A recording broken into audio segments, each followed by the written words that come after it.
பேரன்புக்குரிய பிரபஞ்ச சொந்தங்களே, I am Raja from west Mambalam.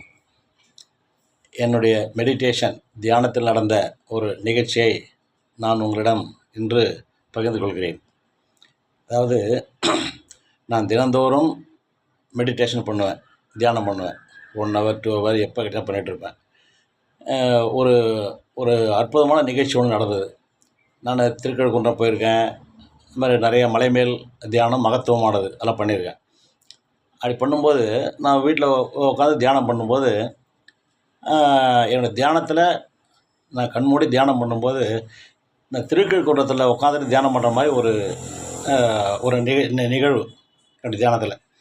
அப்படி பண்ணும்போது திருக்கழுக்குன்றம் மலை மேலே தியானம் பண்ணிட்டு இருக்கும்போது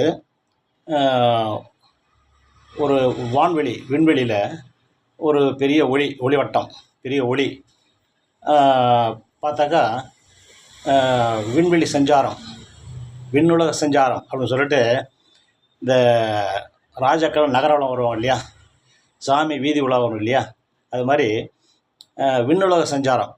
அதாவது ரிஷிகள், முனிகள், சித்தர்கள், மேம்பட்ட ஆன்மாக்கள் இவங்கெல்லாம் மேலே விண்ணுலக சஞ்சாரம் வராங்க. எங்கே? திருக்கழுக்குன்றத்துக்கு மலைக்கு மேலே என்னுடைய தியானத்தை நான் பார்த்துட்ருக்கேன். வந்துட்டுருக்காங்க. வரும்போது ஒரே ஒளி வெள்ளம், வெண்மைன்னா அந்த வெண்மை நீங்கள் அந்த தியானத்தில் வரும்போது பார்க்க தவிர அந்த வெண்மையை நீங்கள் இந்த உலகத்தில், இந்த பூ உலகத்தில் நீங்கள் பார்க்கவே முடியாது. அந்த அளவுக்கு ஒயிட் ஒளி வெள்ளம். அந்த ஒளி வெள்ளத்தெல்லாம் வந்துட்டுருக்காங்க. எல்லாமே ஒரு கிளியர் கட்டாக தெரியல, மங்கள தெரியுது. எல்லாம் வராங்க. எல்லாம் பெரிய பல்லக்கு வருது, பெரிய ஒரு விமானம் மாதிரி பெருசாக வருது, எல்லாம் வந்துட்டுருக்காங்க. வந்துருக்கும்போது அது திருக்கழுக்குன்றம் மலை மேலே நான் உட்காந்து தியானத்தில் இருக்கும்போது வந்துட்டுருக்காங்க. வரும்போது ஒரு குறிப்பிட்ட நிற்கிறாங்க. நின்று ரொம்ப நேரம் வெயிட் பண்ணுறாங்க. வெயிட் பண்ணும்போது நான் பார்த்துட்ருக்கேன். ஒருத்தர் அவருடைய பரிவாரத்தோடு வர்றார். நின்று அவங்கள வணங்குறார். வணங்கினோடனே எல்லாம் மங்களாகவே தெரியுது. ரொம்ப நானும் உத்து பார்க்குறேன். கரெக்டாக அவருடைய உருவம் தெரிய மாட்டாங்குது. கொஞ்ச நேரம் கழிச்சு பார்த்தா நல்ல உருவத்தில் பார்த்தா நம்முடைய தமிழக முதல்வர் மாண்புமிகு விஜய் அவர்கள். எனக்கு ஆச்சரியம். நிற்கிறார் அவர். அவருடைய பரிவாரங்கள்லாம் கூட நிற்கிறாங்க. ஒரே ஒளி வெள்ளம், வெண்மை, அப்படி ஒயிட்டாக பளிச்சுன்னு கண் கூசுற மாதிரி. அந்த கண் கூச்சத்திலே சரியாக அவங்கள தெளிவாக பார்க்கறதுக்கு வாய்ப்பு இல்லை. வராங்க, நிற்கிறாங்க. அவங்க நிற்கிறாங்க, இவர் வராரு. வந்தவுடனே அவங்களும் கையெடுத்து கும்பிட்றாங்க, இவரும் கையெடுத்து கும்பிட்றாரு. இதை பேசிக்கிறாங்க. அவங்களுக்குள்ள பேசிக்கிட்டு ஒரு பெரிய தங்க பெட்டி அவங்க எடுத்து முதல்வர் கையில் கொடுக்குறாங்க, விஜய் சார் கையில் கொடுக்குறாங்க. அவர் வாங்கிக்கிறாரு. வாங்கிட்டு அந்த ஒளி வெள்ளத்துக்கும் இந்த தங்கத்தோடைய கலருக்கும் சரியான காம்பினேஷன். பார்த்தீங்கன்னா அப்படியே அசந்து போயிடுங்க. அந்தளவுக்கு கலர். அந்த அப்படியே மஞ்சள் பெட்டி, மஞ்சளாக தங்கத்தோட பெட்டி. அது திறந்து பார்க்குறாரு. அவங்க எதுலேயே திறக்கிறார். திறந்து பார்த்தா உள்ளே தங்க தகடுகளில் இந்த பொன்னெழுத்தால் பொறிக்கப்பட்டுன்னு சொல்லுவாங்க இல்லையா, அது நிறைய எழுதிருக்கு அந்த தங்கத்தகட்டில். பார்க்குறாரு. அவங்களையும் பார்க்குறாரு. பார்த்துட்டு மூடி வச்சுக்கிறார். அவங்க என்ன சொல்கிறாங்க, இந்த பெட்டியை கொடுத்துட்டு இவர் பார்த்த பிறகு கீழே பூமியை காமிச்சு இதை சொல்கிறாங்க. சொன்னோடனே ஓகே அப்படின்னு சொல்லிட்டு இவர் ரைட் அப்படின்னு சொல்லிட்டு ரெண்டு பேசிகிட்டு இருக்காங்க. பேசிட்டு இவருடைய பரிவாரத்தோட இவரும் போயிடுறாரு, அவங்களும் போயிடுறாங்க. எனக்கு எதிர்த்து என்ன தெரியுதுனாக்கா, இது ஒரு சிம்பாலிக்காக ஏதோ ஒரு பெரிய பொறுப்பு அவர் கையில் பிரபஞ்சம் கொடுக்குது. இதுதான் நான் புரிஞ்சுக்கிட்டு இருந்தது. எப்பயுமே இது மாதிரி இதெல்லாம் சிம்பாலிக்காக தான் சொல்லுவாங்களுடைய பதவி பேரை சொல்லி அதை சொல்லி இதை சொல்லி இந்த நாட்டுக்கு அப்படிலாம் சொல்ல மாட்டாங்க. எல்லாமே சிம்பாலிக் தான். அப்படின்னா ஒரு பெரிய பொறுப்பு இப்போ இருக்கிறத விட 100 மடங்கு பெரிய பொறுப்பாக கூட இருக்கலாம். அவ்வளோ பெரிய பொறுப்பை இவர் கையில் கொடுக்குறாங்க. இவர் அது புன்னகையோடு எடுத்துக்கிறாரு. அவங்களும் புன்னகையோடு இருக்காங்க. ரெண்டாவது அவங்க இவரை கட்டி பிடிச்சி வாஞ்சையோட அது அன்பாக நெத்தில முத்தம் கொடுக்குறாங்க.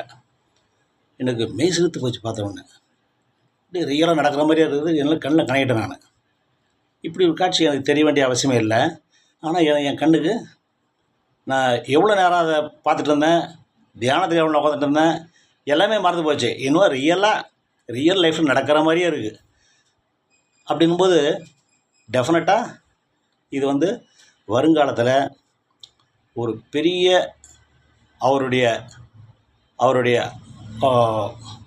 என்ன சொல்கிறது, அவருடைய ஆளுமை திறன், அவருடைய பவர், அவர் வந்து எப்படி சொல்கிறது, அவர் தான் மெயின் பவராக இருக்க வேண்டிய ஒரு ஒரு ஒரு பெரிய ஆர்டர்ஸ், ஒரு பெரிய பவரை இந்த பிரபஞ்சம் அவர் கையில் கொடுத்துருக்கு.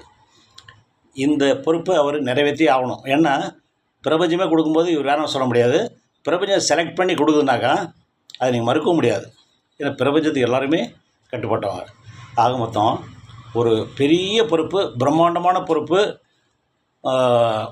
ஒரு ஒரு அதாவது இந்த ஒரு நூற்றாண்டு கிடையாது, எனக்கு தெரிஞ்சு 1000 ஆண்டில் இது ஒரு பெரிய ஒரு சாதனை படைக்கும் பொறுப்பாக அவருக்கு கண்டிப்பாக அமையும்.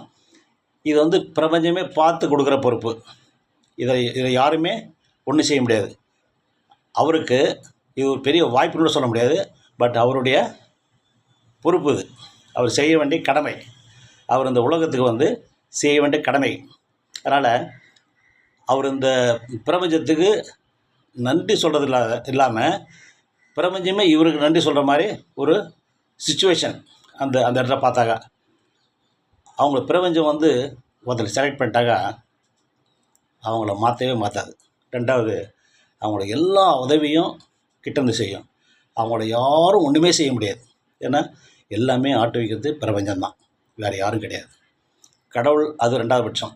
பட் பிரபஞ்சம் முடிவு பண்ணிடுச்சுனாக்கா அவருடைய எண்ண அலைகளும் பிரபஞ்சத்தோட எண்ண அலைகளும் ஒன்றாக இருக்கும்போது அந்த வேவ் லெங்த் கரெக்டாக செட் ஆகிடுச்சு. அதனால் 100% அவர் பெரிய பொறுப்பை வகிக்கிற ஒரு பெரிய ஒரு வாய்ப்பு இல்லை, அவர் தான் செஞ்சாகணும். அந்த பொறுப்பை அவருக்கு அதிகமாக இருக்குது. அவ்வளோ பெரிய பொறுப்பு அவர் கையில் அவங்க கொடுக்கும்போது கூட இவர் முகத்தில் ஒரு சின்ன ஒரு பதபதப்பு, ஒரு ஆச்சரியம் எதுவுமே இல்லை. புன்முறுவலாக வாங்கிக்கிறார். அது வந்து பெரிய மகத்தான சம்பவம். அந்த ஒரு பெரிய மகத்தான சம்பவத்தை நான் இந்த தியானத்தில் பார்க்கும்போது நானே கண் கலங்கிட்டேன். இவ்வளோ நேச்சுரலாக இவ்வளோ ஒரு அருமையான ஒரு காட்சியை நான் இதுவரையும் எனக்கு தியானத்தில் பார்த்தது கிடையாது. ஒளிவெள்ளம், உண்மையான ஒளிவெள்ளம், அவ்வளோ கலர்ஃபுல். அந்த தங்கப்பெட்டி, தங்கத்தில் இந்த காட்சிகள், இவருடைய பரிவாரங்கள், அவங்களுடைய பரிவாரங்கள், இது எல்லாமே ஒரு பெரிய அற்புதத்தை நிகழ்த்த போகுதுன்னு என்னுடைய மனசில் படுது. இதெல்லாம் சிம்பாலிக் ஒரு காட்சிகள். இது வந்து இந்த பதிவுகள் எல்லாமே ஒரு சிம்பாலிக். இது கண்டிப்பாக நடக்கும். இவர் அந்த பொறுப்பை நிறைவேற்றி ஆகணும்.